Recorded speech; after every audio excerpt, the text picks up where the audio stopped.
My first question is for both of you. So JT, I'll throw it to you first. Please tell us what was the initial lure for you to get involved in this project? Well, the real Jake Adelstein, who wrote the memoir Tokyo Vice, which inspires the series, has been my friend since we met in driver's ed in Central Missouri in high school. So we've been knowing each other off and on for our lives.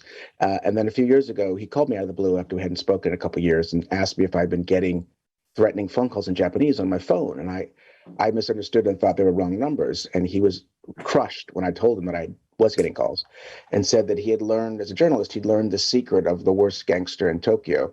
And now the gangster knew that he knew and had stolen his address book and was threatening the lives of all the people he loved. And I was both worried for my friend's life, but also as a writer thought, well, now this is something I need to dig into. And I flew to Japan and started sort of tailing him and meeting all his friends and colleagues. And that was the birth for me of wanting to make the series. Great. Ansel, what about you? I've always been kind of just visually, Tokyo is such an incredible place. I always thought doing a project in Tokyo would be kind of a home run, at least visually. And then after reading Tokyo Vice and seeing JT's work, I didn't see Oslo live, but I went to the library and watched it. I thought, wow, this is going to be great. So luckily, they picked me. And Ansel, your Japanese in this movie is flawless. How long did it take for you to learn? What was your process? Thank you. I wouldn't call it flawless, but I tried really hard. And, we spent several months on it. And I think, we did like every day, 4 hours a day, 4 months, and learning the lines, but then trying to really understand, make sure that what I was saying, I really understood what I was saying and how to say it the right way and how to be able to say it different ways. And then also how to kind of improvise around it, how to just speak in a regular colloquial way as well when I was living in Japan, which was very helpful. So yeah, it just sort of developed over time. And I think, now it's better than it's ever been. So hopefully we're able to do some more.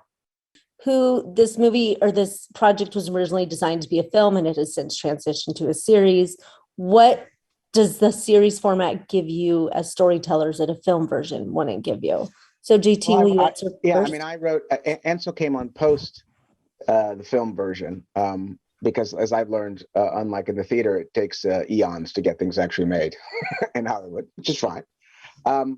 We got very close and it didn't happen. But it was a 2 hour sort of compressed, sort of action-y drama that I hope would have been a good movie. But it was a blessing in disguise because once it didn't happen, when I was approached a number of years ago by Endeavor Content, said there's something you'd like to make into a series for us. I said, yes, there's this book called Tokyo Vice. And once I dug into it, I realized that 8 hours, you can really get into the worlds that are in this story. You can deep dive into the world of the Yakuza, the world of the Miso Shobai, the nightlife, the journalism, the police force.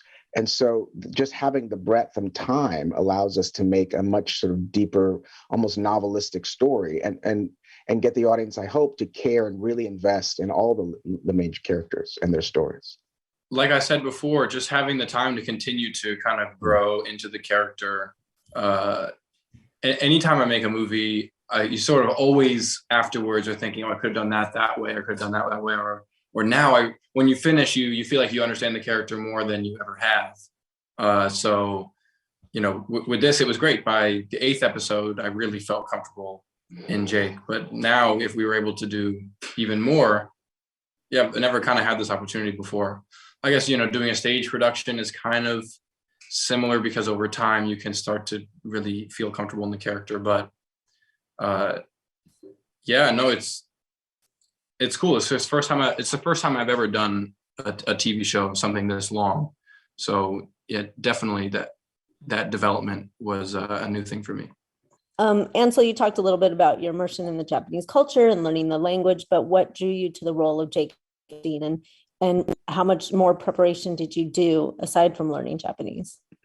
I love that he was somebody who, he really wanted to reinvent himself, prove himself.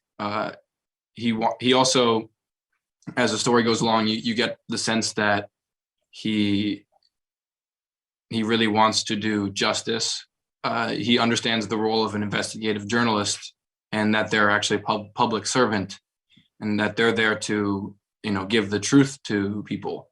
And Jake kind of, you know, he's kind of like, you know, a righteous guy in that way. He wants to be, he wants to be good. He wants to do good. Everything he does with tremendous spirit. For preparation of the role, I got to learn Aikido, and I got to learn how to do journalism, and specifically investigative crime journalism, and of course Japanese, and yeah, I was just like, I love playing roles where you get to learn so many new things and you know, kind of step out of your comfort zone, and it really felt that way for this role in a great way. Awesome, great. Last question is for JT. Is you were able through the series to call upon filmmaking greats like Michael Mann and Destin Daniel Cretton. What did their involvement in Tokyo Vice mean to you and mean for the series? Well, you know, we had 4 terrific directors end up directing the episodes. Daniel was going to, and then his schedule didn't allow it because he was directing that very, very tiny Marvel film, the whole planet, you know. So Michael directed the first episode, and Joseph Lauka directed 4, and Hakari, who's a Japanese director, independent filmmaker, and directed 2, and then our lead producing director, Alan Poole, directed the finale. And it was fascinating to work with all of them because they just work so differently as directors. And your job as the showrunner is to trust them, because artists are best when they're allowed to do their work. I know I am.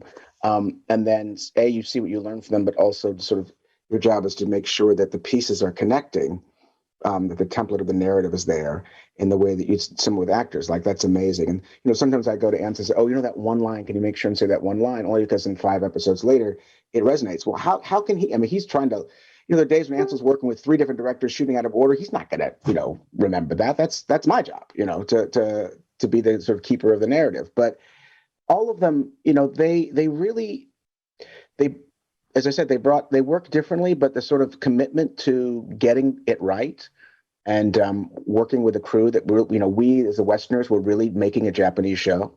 There was a few Westerners in key positions, yes, but everybody else is Japanese, and we had to learn to work in a Japanese style. The Western directors as well. So it was a great.